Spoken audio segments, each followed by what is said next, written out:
Hello guys, welcome to my new vlog. કેમ છો બધા? જય શ્રી કૃષ્ણ બધાને. વાગ્યા 9:20-25 જેવું થયું છે. 9:20 ઉઠ્યો તો. આમાં રાતે મોડું થઈ ગયું હતું. આપણે 9 વાગે ઉઠવાનું છે જોકે, પણ વાંધો નહીં. 9, 10, 15, 20 ચાલે, ઉઠી જવા જોઈએ. નીંદર તો બહુ આવે છે હજી. હમણાં બ્રશ કરીને મોટું ધોઈને નીકળી આવે જીમ માટે. રસ્તામાં પેલા દીવલાને મૂકતા જઈએ. બસ સવારમાં તો શું હોય બીજું, કેળો ખાય નીકળી જાય જીમ. આ દીવલો આવે એટલે એને ચાલીએ પહોંચવાનું હવે, તોય નવરો નથી થતો. હું પહોંચી ગયો જીમ અને જબરદસ્ત ઠંડી છે બારે, જબરદસ્ત. આ જેકેટ પહેરીને એમને તો નીકળીએ ના શકીએ, ઓલું જાડું સ્નોવાળું જ ફેરવું પડે એવી ઠંડી છે બારે. પણ આ તો હાલ્યું, આપણે ગાડીમાં ઉતરીને અંદર જ ગઈ જવાનું હતું એટલે વાંધો ન આવ્યો. બાકી ગાડીથી અહીંયા આવ્યા એમાં જ તે ખબર પડી ગઈ કે ભાઈ જો આજે હાલીને કે સાયકલમાં આવવું પડ્યું હોત તો વાહમું પડત બહુ ખતરનાક. હવે આપણે આવી ગયા જીમની બાજુમાં જ, જે મેં તમને બતાવ્યું હતું કે નાનો ગ્રોસરી સ્ટોર છે ત્યાં. એક વાર લઈ આવ્યો હું તમને, અહીંયા યાદ નથી મને. આપણે મેઇન વસ્તુ લેવાની છે બોનવીટા અને કેળા, તો લઈ લઈએ. આપણે કાર્ટ લઈ લેવાની જરૂર હતી, કેમ કે ભાઈ બોટલ બી છે, કેટલુંક પકડશું, મોબાઈલ બી છે, બ્લોગ બી બનાવવાનો છે તમારી માટે. પેલા લઈ લઈએ આ જરાક, આને જ આમાં મૂકી દઈએ. હાલ આવી જા. હા તો ગાઈઝ, આ જો ફ્રૂટ સેક્શન છે પેલા આખો. લહણનો ભાવ તમને જણાવું. જો હવે 500 ગ્રામનું એક છે $1.5 અડધો કિલો. $1.5 અડધો કિલો ગુણ્યા 6360 કરી નાખશો એટલે તમને ઇન્ડિયન રૂપીઝમાં ખબર પડી જશે. આ બધા વેજીસ આપણે લેવાનું છે. કેળાનો ભાવ શું છે? 90 સેન્ટ ના અડધો કિલો છે. બરાબર, લઈ લઈએ. ને હવે આપણે ગોતશું Bournvita.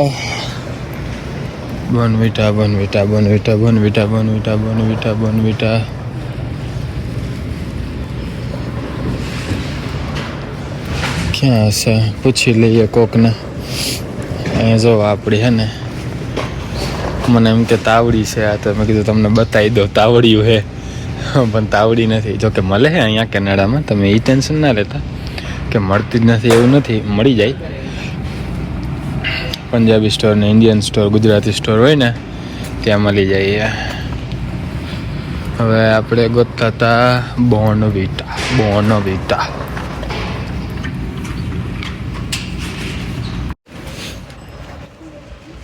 Excuse me, where will be the Bonvita? Al7. Thank you so much. Al7. જો અહીંયા પોહા બી છે, થીક. આપણે જે પોવા બટાકા બનાવીને એમાં થીક પોવા વાપરવાના હોય. જો 900 ગ્રામનું પેકેટ છે એટલે 2 LB એમ, $4 પ્લસ ટેક્સ. થીક પોવા. આપણે પોવા બટાકા બનાવીને એમાં થીક પોવા વાપરવાનો હોય એવું યાદ રાખજો. આપણે ઇન્ડિયામાં કંઈ ખબર નથી, ખાલી પોવા બટાકાના પોવા આપો એટલું કહેતા, આપણે આપી દેતા દુકાનવાળા. બાકી થીક પોવા કહેવાય એને, અને હોય એમ થીક પોવા લેવાના હોય. આપણે L7માં જવાનું હતું, અત્યારે પહોંચી ગયા. ક્યાં કે L7 આરે ત્યાંથી તો જોઈને ગયા હતા, પણ વાંધો નહીં, ઉપરથી જોયું હતું ને આપણે. ક્યાં ગઈ બોનવીટા? હા રહ્યા જો આપણા ઓટ્સ. હજી થોડાક હાલે એમ એટલે પછી લઈ જશું આપણે. હોર્લિક્સ છે. આ રહ્યું આપણું બોનવીટા. સ્ટ્રેન્થ એવરી ડે હોય જો. આ તો જલ્દીમાં હાલે. બીજું કાંઈ યાદ આવી નહીં રહ્યું કાંઈ લેવાનું, તો જઈએ હવે. હમણાં જ મોટી ગ્રોસરી કરી છે, તમે જોયો જ છે બ્લોગ. આટલું લઈને નીકળીએ હવે. ગાઈઝ એક વાત તો તમને હું કહેવાનો જ ભૂલી ગયો કે જો કે સવારમાં ઉઠીને તો નિંદરમાં તો એટલે ભૂલી ગયો તો વાંધો નહીં, પણ પછી બી ભૂલી ગયો ક્યારનો હું બ્લોગ બનાવું છું, કેટલું બધું તમને બતાવી દીધું, કેટલો બધો આપણે ટાઈમ પસાર કરી નાખ્યો. પણ હવે છે કે મને યાદ આવ્યું તો કહી જ દઉં તમને કે આ બ્લોગ આપણો બની રહ્યો છે પિક્સેલ 10માં, મારા પપ્પાના ફોનમાં પિક્સેલ 10માં બ્લોગ બની રહ્યો છે આપણો 13 જો આ રહ્યો, જેમાં આપણે ડેઈલી બ્લોગ બનાવીએ છીએ. તો કમેન્ટ કરીને જરૂરથી જણાવજો કેવો તમારો એક્સપિરિયન્સ રહ્યો, કેવી ક્વોલિટી છે આમાં અને આમાં, શું ફરક છે, કેવો સારો છે. બહુ બહુ જબરદસ્ત ઠંડી છે. આમ જલ્દી ગાડીમાં બેસવાનું મન થાય, બાકી મને એટલે આમ બહુ ના લાગે, ખબર નહીં, પણ આજે બહુ કંઈક વધારે જ છે. આમ -1 ડિગ્રી છે, પણ ફીલ્સ લાઈક આપણે અનુભવી ને પવનના લીધે અને વાતાવરણના લીધે -12 ડિગ્રી છે, -12 ડિગ્રી ઠંડી છે આજે. આપણે જવાની ઈચ્છા છે, હવે ઘરે જઈએ અને પછી ઓલું ગ્રાઇન્ડ કરીને પી નાખીએ ને પછી આપણે જવાનું છે. જો બહુ વધી ગઈ છે ને, કોકને ફોન કરો એટલે એમ જ કહે જુનાગઢમાં જગ્યા રાખી છે તારી માટે, પણ આપણે એવું નથી કરવું, એને પહેલાં આપણે કપાવતા આવીએ. બરાબર, આજે ગવો ઘરે જ છે, રજા જ છે ને, તો ગાડી નવરી છે તો આપણે કપાવતા આવીએ. બાકી તાવામાં હાલીને સાયકલ લઈને જવું એટલે બહુ અઘરું છે. -12 ડિગ્રી એટલે ઇટ્સ ટુ મચ.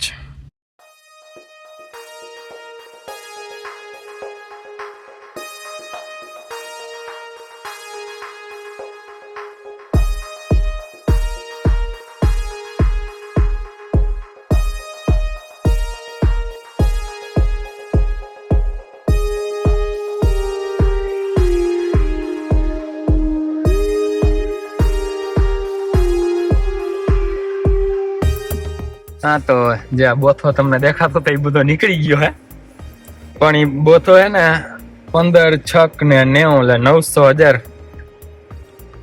$15 દીધા હે દાઢીના.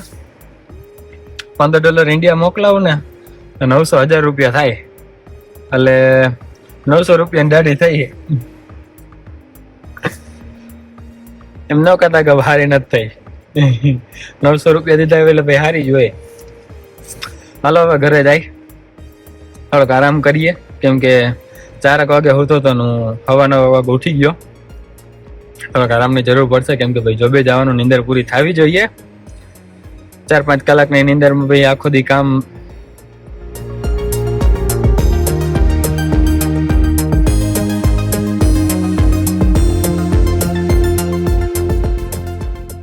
વાગ્યા હે 5 અને હું નીકળી ગયો હું જોબે જવા માટે. સવારવાળું જેકેટ નથી પહેર્યું, અત્યારે ઓલું જ પહેરી લીધું હે, કેમ કે આપણે આજે જઈ હાલીને. અરમાનની આજે શિફ્ટ નથી એટલે એ લેવા નહીં આવી શકે, બીજા કામમાં પડ્યો છે. એની શિફ્ટ હોય તો મને લેતો જાય રેસ્ટોરન્ટ, પણ એની શિફ્ટ જ નથી આજે. આજે નથી, કાલે નથી, પરમદીએ નથી, એટલે જોઈએ બીજો કાંઈ મેળ નહીં આવ્યો તો ભાઈ આપણે હાલીને જવું પડશે રોજે રોજ. પણ વાંધો નહીં, આપણે એમાં કંઈ વાંધો નથી, પણ નીચે ધ્યાન રાખીને હાલવું પડે, કેમ કે હમણાં બ્લેક આઈસ બહુ વધી ગઈ છે, એટલે પડવાના ચાન્સ બહુ વધી જાય. જો તમે બહુ લપસણી છે આમાં, લપસણી.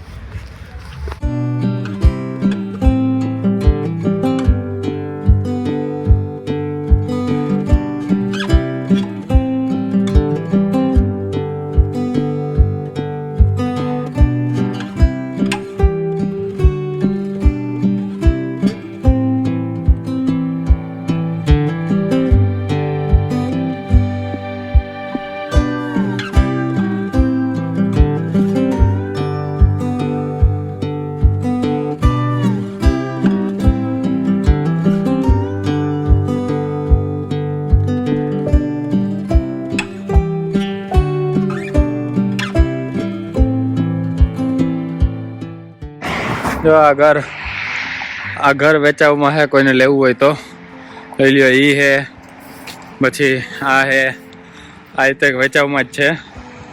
જો એક આ અને એક આ, કોઈને લેવું હોય ડાઉનટાઉન બ્રેમ્પટન સિટીની વચ્ચોવચ્ચ ઓલું જે સર ચોકડી છે મેં તમને બતાવેલી છે એ ચોકડીથી બસ 200 મીટરે છે. લેવાની ઈચ્છા હોય તો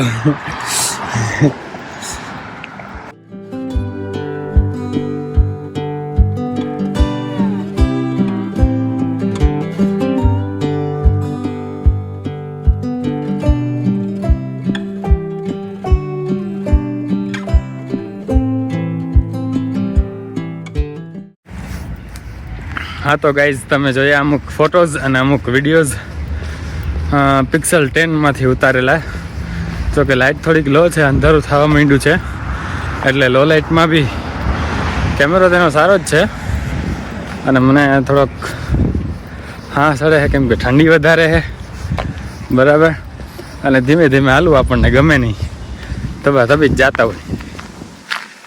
હા તો વાત કરતા હતા આપણે પિક્સલ 10ના વિડીયોઝ અને કેમેરાની. તો જોયા તમે, મેં એવું નોટિસ કર્યું કે વિડીયોઝના મામલામાં આઈફોન સારો છે, પણ ડે લાઇટમાં એમ અંધારું થવા માંડે તો એના વિડીયોઝ બ્લરી આવે, થોડા ઝાખા આવે, પણ આના સારા આવે. પણ કલર કરેક્શન ને કલર ગ્રેડિંગ ને જે આફ્ટર વિડીયો જે થઈ રહ્યું છે એ આઈફોનમાં બહુ મસ્ત રીતે થાય છે. જો કે તમે તો જોયા જ છે બીજા બધા વ્લોગ જે આઈફોન 13માં ઉતારેલા છે આપણે, અને આ એક આખા દિવસનો વ્લોગ આપણે પિક્સલ 10માં ઉતારેલો છે. તો ડિફરન્સ તો તમને ખબર પડી જ ગઈ છે. અને બીજી એક વાત મને ખબર નથી, હમણાં શૂટ કરતાં મને આમ ધ્યાનમાં આવી કે 4Kમાં 60 FPSમાં વિડીયો શૂટ થાય છે, બટ 4Kમાં કરીએ ને એટલે 0.5 પછી જતું રહે. 0.5 4Kમાં નથી થતું. બાળ આઈફોન 13 4 વર્ષ જૂનો છે, એમાં 4Kમાં થાય છે, 0.5માં બી. ફાટકે પહોંચ્યા છીએ અને આપણે સક્સેસફુલી ફાટક પાર કરી નાખીએ ટ્રેને. અને ફાટકે આપણને દગો દીધો નથી, ઓલરેડી આપણે લેટ છીએ. તો મને એમ થતું કે ફાટક બંધ ના થાય, સારું બંધ ના થાય તો સારું, કેમ કે 20 મિનિટ તો આપણે ઓલરેડી લેટ છીએ જ. તે હા ભાઈ ઊભા રહી ગયા, ધન્યવાદ તમારો ખૂબ ખૂબ. અને ઇન્ડિયા અમારે ફાટક છે, ઘરેથી 5 મિનિટના કામે જવું હોય ને તોય ફાટક નડે. કામ 5 મિનિટનું, જો ફાટક બંધ થાય ને અડધી કલાક નીકળી જાય. હા ઇન્ડિયાની તમને ખબર જ છે, 5-10 મિનિટ પહેલાં તો બંધ કરે ને ટ્રેન વહી જાય, પછી 5-10 મિનિટ પછી ખુલે. અહીંયા જો કે એ સારું છે કે આવે ત્યાં જ બંધ થાય ઓટોમેટિક, અને જાય એટલે તરત ખુલી જાય. આવી સિસ્ટમ બી આપણે ઇન્ડિયામાં આવી જશે વહેલા મોડી, ટેન્શન ના લ્યો તમે. અંડરબ્રિજ બનવા માંડ્યા છે કે ફાટકની જ જરૂર નહીં. બાકી હવે સરકાર ઉપર આધાર કેવી સિસ્ટમ એમને હાલે, આપણનો ફાયદો થવો જોઈએ ટાઈમનો બસ. અંડરબ્રિજ આવે કે આવે ઓટોમેટિક આવે, અંડરબ્રિજ આવે તો વધારે ફાયદો થાય ગાડીનો, જરાય ટાઈમ વેસ્ટ જ નહીં. બતાવીશ તમને, જામનગર અમારું ઘર છે ને ત્યાંથી ફાટક નજીક જ થાય, અને કાંઈક જવું હોય તોય બધે જરાક હર વખતે ફાટક નડે. ઇન્ડિયા જઈશ ત્યારે બતાવીશ તમને. ગઝીઝ પહોંચી ગયા છીએ આપણે ઘરે. શું ખાવામાં? દૂધી દાળનું શાક અને રોટલી જશે આમાં. તો દૂધી દાળનું શાક અને રોટલી. હા, અને બહુ ટાઈમ પછી મેં આટલી નાની નાની દાઢી કરાવી છે, એટલે થોડોક અજીબે લાગતો હોઈશ. અને તમે એટલા હમણાં થોડાક દિવસ જેટલા દિવસથી બ્લોગ જોવો એમાં દાઢી તો મોટી મોટી જ હતી, એટલે તમને થોડોક અજીબ લાગતો હોય છે. પણ આપણે જૂના બ્લોગ જોઈ લ્યો તમે, દાઢી આવી જતી પહેલાં 3 વર્ષ પહેલાંના જે બ્લોગ છે બધા એમાં દાઢી આવી જતી. તો હવે મોટી રાખવા માંડ્યો તો, પણ જે હોય તે. અને હવે આ બ્લોગને અહીંયા પૂરો કરી. આઈ હોપ તમને મજા આવી છે. પિક્સલ 10માં વિડીયોઝ અને વ્લોગ અને ફોટોઝનો રિવ્યૂ તમે કમેન્ટમાં આપજો. બાકી તો તમે રોજે રોજ આઈફોન 13ના જ વ્લોગ જોવો છો. તો વ્લોગને અહીંયા પૂરો કરી. આઈ હોપ તમને મજા આવી છે. મજા આવી તો લાઇક શેર અને કમેન્ટ કરી દેજો. અને ચેનલમાં નવા હોય તો ચેનલને સબસ્ક્રાઈબ કરી દેજો. ઇન્સ્ટાગ્રામમાં ફોલો ના કરતા હોય તો નીચે ડિસ્ક્રિપ્શનમાં લિંક આપી, ત્યાં જઈને તમે મને ફોલો કરી શકો છો. વાત કરવી હોય, કાંઈ ક્વેશ્ચન હોય, કાંઈ ઇન્ફોર્મેશન લેવી હોય, ડિટેલ લેવી હોય, કેનેડા રિલેટેડ કે ગમે તે ડાયરેક્ટ મેસેજ કરજો, આપણે વાત કરશું ત્યાં. મળીએ નેક્સ્ટ વ્લોગમાં. ત્યાં સુધી જય શ્રી કૃષ્ણ, જય શ્રી રામ.